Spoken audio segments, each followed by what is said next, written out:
Joining me today is Josh Stamberg, an award-winning actor, producer, and writer. He has an impressive background in film, TV, and theater. And he's here today, which I'm so happy to have him as my guest. He's going to be talking about his role in Magic Hour. Welcome, Josh. Thank you so much for having me, and thanks for that lovely intro. My goodness, it made me feel more important than I normally feel. So thanks. No, I'm just so glad you're here, and I wanted to congratulate you on this is your latest role. We have more to go, obviously. I've looked at your impressive background, and I wanted to and tell our audience about your role. You play Bob, the husband of Harriet, and what attracted you to the role? So a number of things. The first being our incredible filmmaker, writer, producer Jacqueline Christy is someone I have known a very long time. She had produced a play that I'd done in New York City a bunch of years ago with a friend I grew up with. It was a really meaningful moment in my life in terms of what the life of that play was, both in New York and then later in Los Angeles and then in London. And she was the one who really shepherded that entire process. It was produced at her theater in her loft in Tribeca in those days when that was still possible. And so I not only felt a certain amount of indebtedness, but I was always just such a fan of who she was as an artist and that she really believed in other artists. And in fact, that's actually a big piece of what Magic Hour, her beautiful first feature, is about. So she attracted me to it. The role, so it's the story for anyone listening of a woman whose marriage is sort of stalled and her parenting, she's not feeling very seen in her life. Her husband's not the greatest, which might be an understatement, and has sort of turned away from their marriage. And she had won an award young as a filmmaker, Harriet, is our central character, and decides after her husband sort of leaves to go back to film school and pursue her dream. And she pursues that dream with such sort of passion and kindness, which is very much who Jackie Christie is. And it makes her like a really wonderfully poignant and funny story that's really positive. So reading the script, I was like, wow, Jackie, I didn't know her as a writer. I was just so impressed by the characters she created and the amount of and the dimension. And that includes somebody like the husband character, Bob, that I play, who's, a bit of a jerk really on the page. But the challenge for me was how do I make him a little bit more dimensional?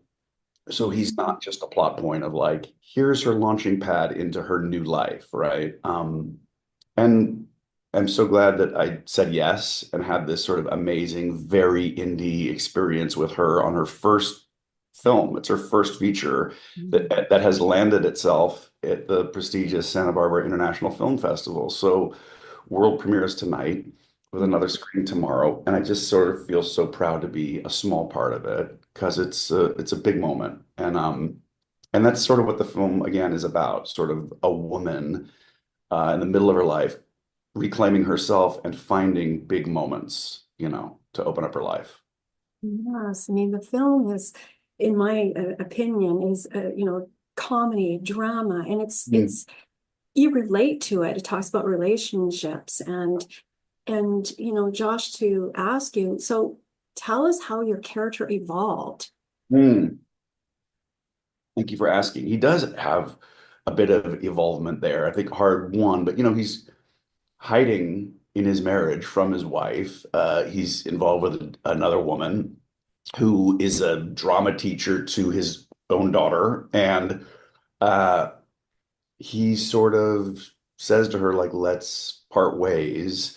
He hasn't revealed that there's someone else, although his wife thinks that that's been happening. And then later, when Harriet's really struggling, he sort of brings her back into his separate home now, and I think tries to add some comfort, show some empathy, show some compassion. That was important to me, and I love that Jackie sort of crafted it that way that we see him, I think growing a bit. I mean, maybe not in the ways that we would choose, as a straighter path, but I think again, like it speaks to her wisdom as a writer to make these characters flawed and really struggling. to find better versions of themselves. And it's cool, that moment in the film is important to me that they, as a couple who aren't together any longer, are able to sort of find some love and find a different way forward that happens. So I think that there's some evolving for narrow Bob in there. Yes, yeah.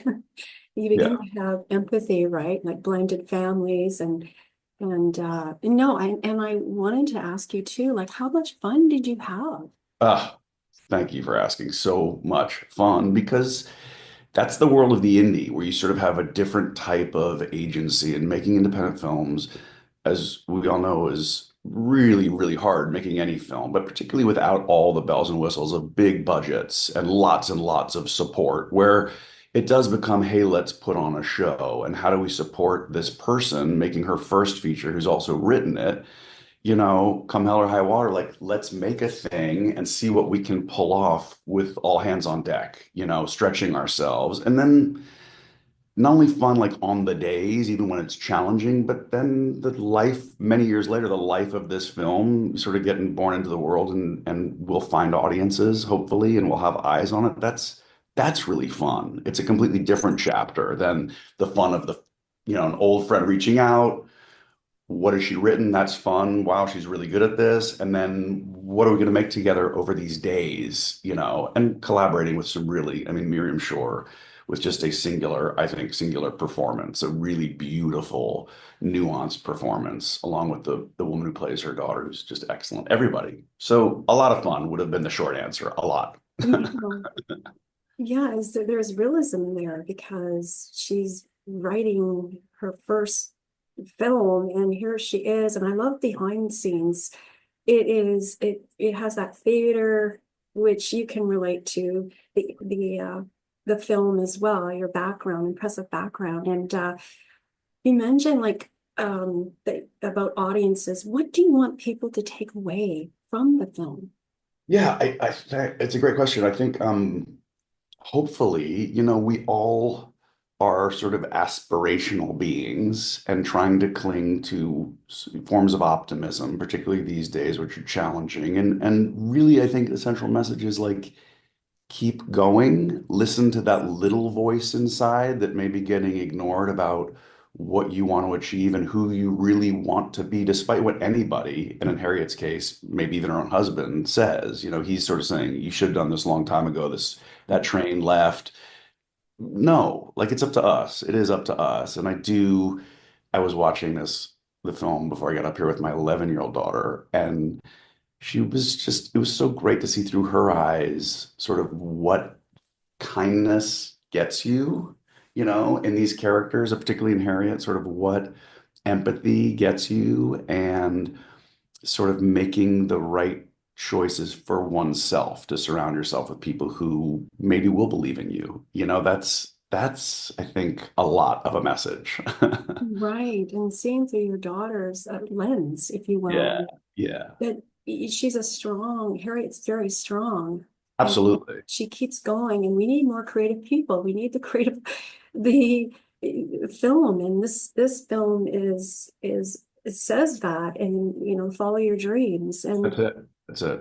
yeah, so it was there a particular scene that you really enjoyed? Like, you talk about the 25th anniversary. Here you are with Harriet and the communication lines are crossed. Yeah, But that scene was probably my favorite just because, I mean, all of them with Miriam, because I feel like we have a great chemistry and a similar type of risability, sense of humor, but just sort of two people so missing each other and being so clear, like strong and wrong, I like to call it, about their own perspectives. That was a really fun scene. But truthfully, they all were. I loved the first scene we shot was that sort of early scene in the film, maybe the second or third scene at the dinner table when she comes home after leaving the movie theater. And there's something so wonderful about like what a family dinner time circumstance is where no one's quite connecting but trying to connect. And it was our first time working together, and that's sort of magic of what is this ride we're on? How is this going to go? And seeing, oh, this works. This is fun. These people are great. And we're actually at the beginning of like a great ride. That was exciting. I like the word you use, magic. It's magic Mm, hour. So yes, yes. yes. is you said it's actually on tomorrow, the premieres? Premieres tonight in Santa Yes. Barbara, yeah. And then there's another screen tomorrow morning, I think 9 a.m. I want to say, and tonight I think is around 5:30 or 6 p.m. Yeah. That's wonderful. And is there anything you'd like to add, Josh?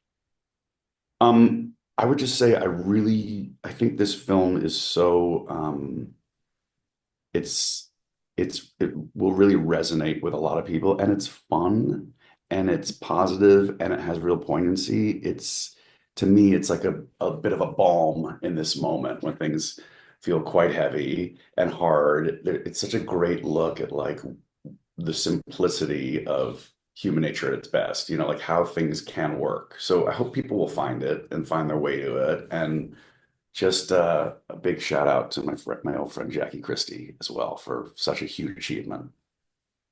And congratulations again, and wishing you much success as always. You know, you've yeah, so thank you for your time. I really Thanks so much for appreciate it. having me.